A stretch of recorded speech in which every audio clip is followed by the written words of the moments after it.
नमस्कार दोस्तों, शिवा स्टोरी में आप सभी का स्वागत है। दोस्तों, आज की कहानी है राजेश खन्ना के उस श्रापित बंगले की कहानी।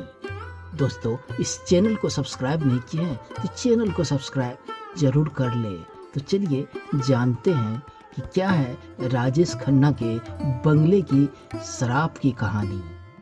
राजेश खन्ना के बंगले आशीर्वाद में उससे पहले दो और सितारे रहने आए थे जो कि सुपरस्टार बने, लेकिन बाद में वह सभी बर्बाद हो गए और बंगले को श्रापित कहा। अमिताभ बच्चन के जलसा से लेकर शाहरुख खान के मन्नत तक हम लोग अक्सर उन बंगलों की एक झलक पाने के लिए फैंस बेताब रहते हैं। सितारों के ये बंगले किसी टूरिस्ट स्पॉट से कम नहीं होते हैं। इसी कड़ी में मुंबई के कारट रोड पर एक बंगला हुआ करता था, आशीर्वाद। जी हाँ, वही आशीर्वाद जो कभी राजेश खन्ना का आशियाना हुआ करता था, लेकिन एक समय ऐसा आया जब उसने भूतहा कहा गया। राजेश खन्ना से पहले इसके कई मालिक बने, लेकिन सुपरस्टार की मौत के बाद आखिरकार बंगले को कौड़ी के भाव बेचना पड़ा। ऐसा क्यों हुआ, चलिए आपको बताते हैं। कहा जाता है 1950 के दशक में दो फिल्मी हस्तियों के बड़े बंगले हुआ करते थे। पहला बंगला नौशाद जी का था, आशियाना।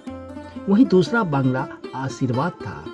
शुरुआत में यह भी फैंस के लिए बंगला एक इग्नोर इंडियन परिवार के पास था, जिसे 1950 के दशक में अमिताभ बच्चन भरत भूषण ने खरीदा था। उस दौर में भरत भूषण की मिर्जा गालिब, बेजू बावड़ा, बरसात की रात जैसे कई फिल्में खूब सफल हुए।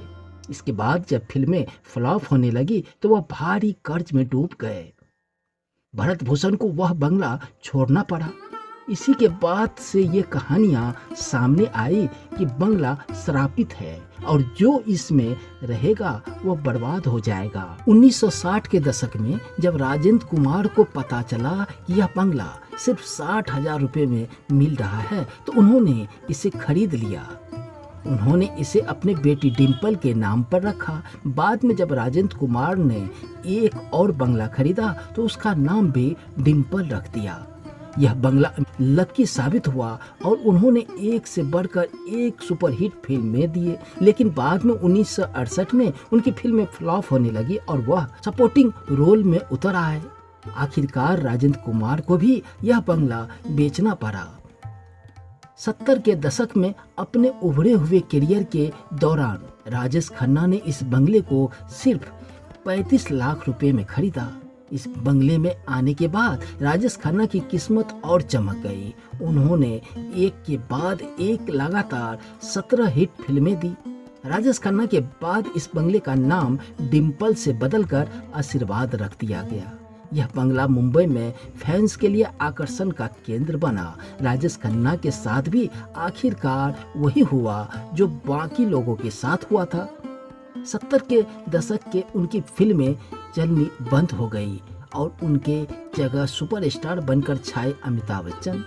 राजेश खन्ना की पत्नी डिम्पल कपाडिया भी बच्चों के साथ अलग रहने लगी।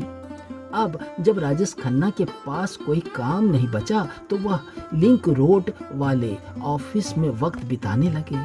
उन्होंने बंगला बेचा नहीं, वह मरते दम तक उसी में रहे। हालांकि फिर उनके निधन के बाद बच्चों ने बंगले को एक बिजनेसमैन के हाथों में 90 करोड़ रुपए में बेच दिया। उस वक्त बंगले की कीमत 250 करोड़ रुपए थी। बाद में उस बिजनेसमैन ने 2016 में आशीर्वाद को तोड़कर नई बिल्डिंग बना दी। ये कहानी कैसी लगी कमेंट में जरूर लिखें। चैनल को लाइक सब्सक्राइब जरूर कर दें। धन्यवाद।